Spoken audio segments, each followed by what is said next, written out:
Today's the lecture number 2 introductory and the title of the lecture is creativity sources in English literature.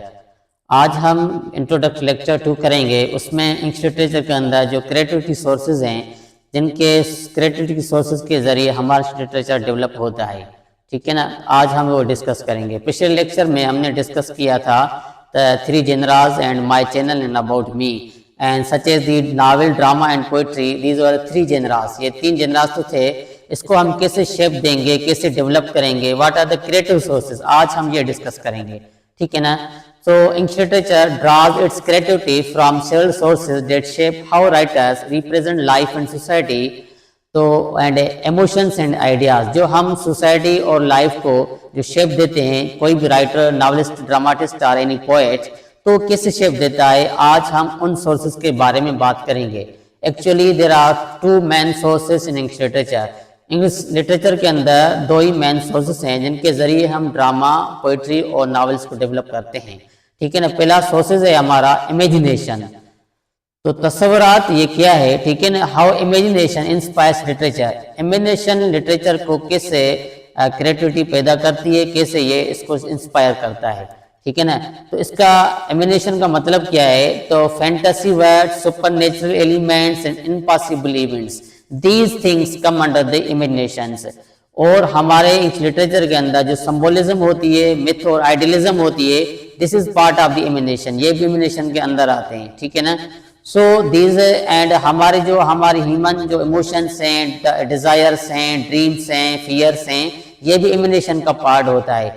इन सारे चीजों को mind में keep in mind the writers also shape the literature of any genre type such as the novel, drama और the poetry, ठीक है। तो ये imagination is the main source of the English literature's creativity. Without imagination से the writer can not create any literary genre, okay. आप किसी भी genre को डेवलप करेंगे, आप नावल को पढ़ें, आप पोइट्री को पढ़ें, ड्रामास को पढ़ें, आपको ये हेल्प लेना पड़ेगा इमेजिनेशन के जरिए, ठीक है ना। तब आप लिटरेचर को डेवलप करेंगे। So today's lecture is mainly on these things. तो आप मैंने कुछ कीवर्ड्स आपने सामने डिस्कस किए थे।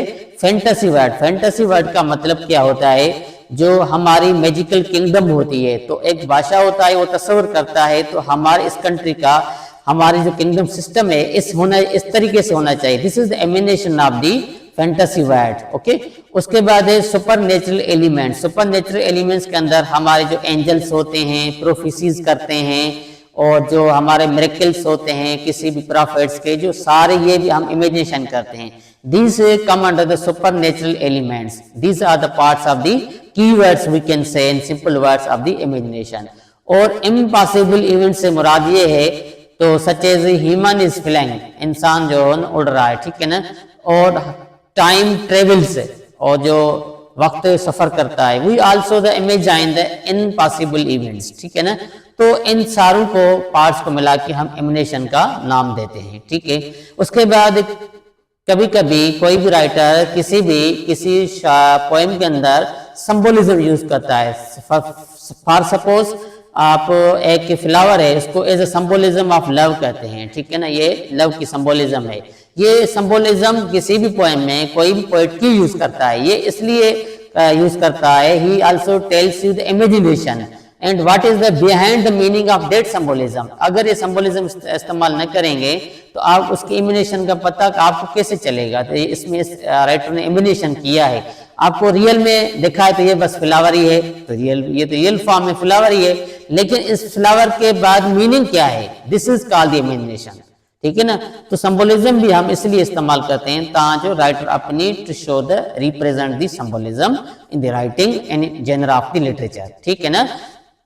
These are the main sources of the we can say main key parts of the imagination, जो imagination को create करते हैं। These are the sources which also focuses on the imaginations.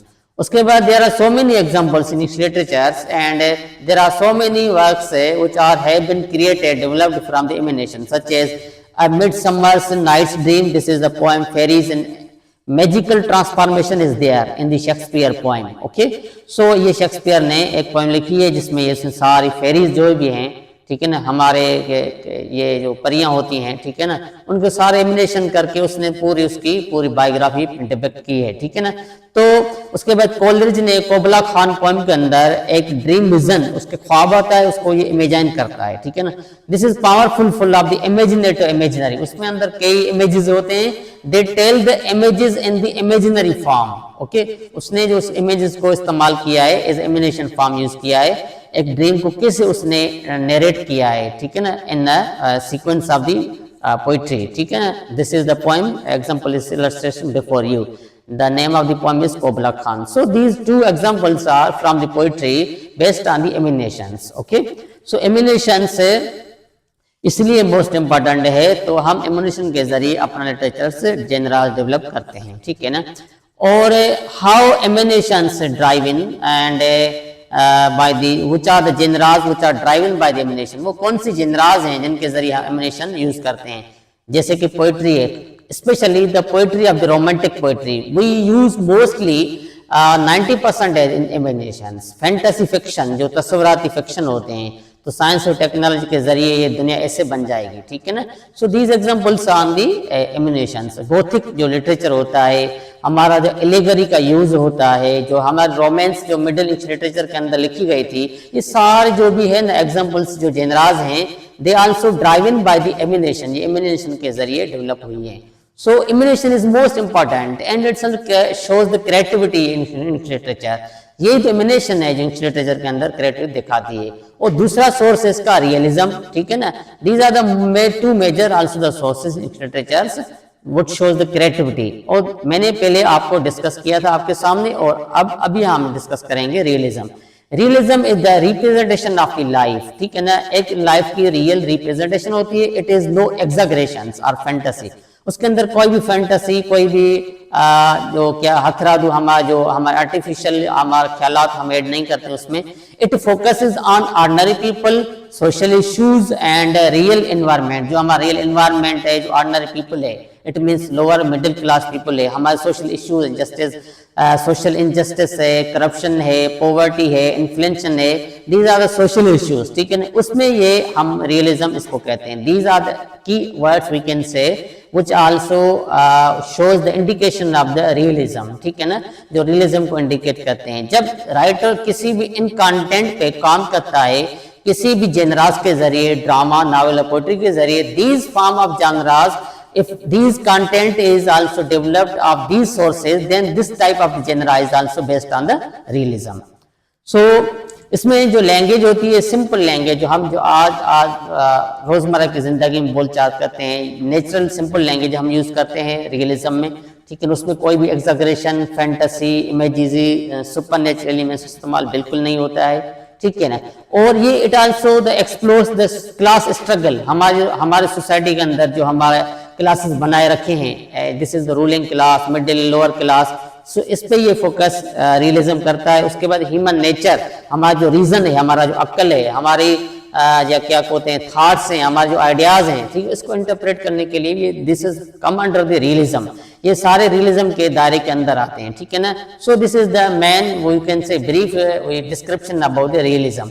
Now what are the examples which have been introduced in literature which also shows the realism? वो कौन से examples हैं literature के अंदर जो realism को indicate करते हैं? जो एक चार्ल्स डिकेंस ने हार्ड टाइम्स नावल लिखा है, उसमें इंडस्ट्रियल लाइफ, सोशल क्रिटिसिज्म मौजूद है, ठीक है ना, आप उसको पढ़ेंगे। जेन ऑस्टन का प्राइड प्रेजुडिस, ठीक है ना, उसमें ये हमारे जो मैनर्स हैं, हमारे रोजमर्रा की जिंदगी मैनर्स हैं, मैरिज हैं, सोशल क्लास है, इसको सारे उसने रियलिज्म फॉर्म में डिस्कस किया है, ठीक है ना। तो these are the examples before you, these are the we can say the novels examples before you which have been developed on the basis on the realism। वो कौन से जेनराज हैं जिनके जरिए हम रियलिज्म के जरिए हम जेनराज बनाते हैं, जब such as the poetry was there based on the most the imagination was there in poetry and on the novel especially the Victorian period novels which is written in the form of the realism, and social dramas is there, autobiography जो हम लिखते हैं, modern drama को आप study करेंगे, they are based on the realism mostly, ठीक है ना। So these are the genres types come under the realism. So these are the, I mean to say, मेरे कहने का मतलब ये है तो लिटरेचर का, these are the main two major sources which also the give the shape of the picture to the literature through the form of imagination and रियलिज्म्स।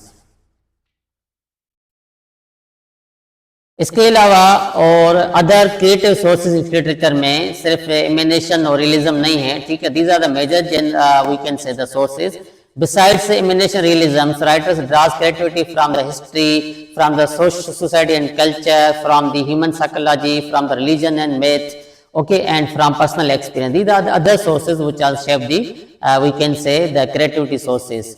Such as in history, Shakespeare's Henry VIII इसने drama लिखा है, this example from the history. And society culture, George Bernard Shaw के कुछ dramas हैं, ठीक है, social criticism based on. और post colonial जो नॉवेल्स हैं आइडेंटिटी ऑपरेशंस को इंडिकेट करते हैं, these are the example society and culture. And we can say the human psychology, stream of consciousness, जो वर्जिनिया वोलिफ और जेम्स जॉयस ने इस्तेमाल किया है। These are shows the stream of consciousness, human psychology. Religion and myth में आप John Milton का paradise का एग्जांपल लेंगे, उसके बाद पर्सनल एक्सपीरियंस में हमारी ऑटोबायोग्राफिकल नावल को लेंगे, ठीक है ना। So these are the other sources which are shape the human, we can say the creativity in literature, such as the history and examples of each of one of you. हर एक का मैंने आपके सामने एग्जांपल दे दिया, history के कैसे source है, सोशल कल्चर कैसे है, ठीक है ना, ह्यूमन साइकोलॉजी, रिलीजन, मैथ और पर्सनल एक्सपीरियंस, ये कैसे ह्यूमन लिटरेचर में क्रिएटिविटी का सोर्सेज हैं। मुझे उम्मीद है आपका ये इंट्रोडक्ट लेक्चर नंबर 2 पसंद आया होगा। आपको ये कंफ्यूजन होगी तो हम ड्रामा, नावल और जो पोइट्री कैसे बनाते हैं, वो what are the creative sources which on that basis we can also give the shape in the novels, drama and what are the sources, creativity sources means what are the content sources of the English literature, जो content हम देखेंगे जिनके जरिए हम हमारा drama, novel को और poetry को शेप देंगे। these are the main creativity sources which also gives these also the genres of English literatures।